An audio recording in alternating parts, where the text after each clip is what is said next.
The CTE Open House is important because we get to showcase our different options and pathways to students and help them get excited about opportunities they have. It's great for the younger students and our current freshmen and sophomores so they can see what's out there. I don't like to admit this, but I was a fireman a long time ago, and I had to be an EMT as a part of it. I'm joking, it was great to go.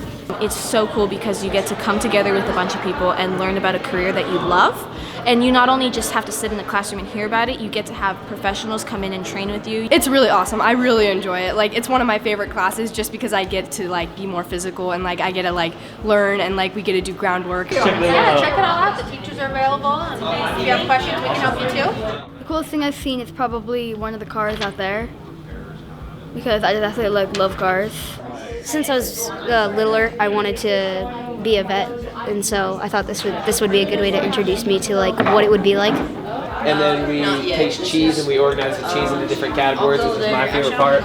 I mean, I think it's just awesome that we get to show all these younger kids what it's really like to be involved in agriculture and these different careers that you can actually get, because we have such good opportunities here at West Ada with all these classes, and we have a massive welding shop over there and all of our auto classes, and these are really just such great opportunities that I really love to have. Hi, this is the EMT table. Did you guys have any questions about EMT?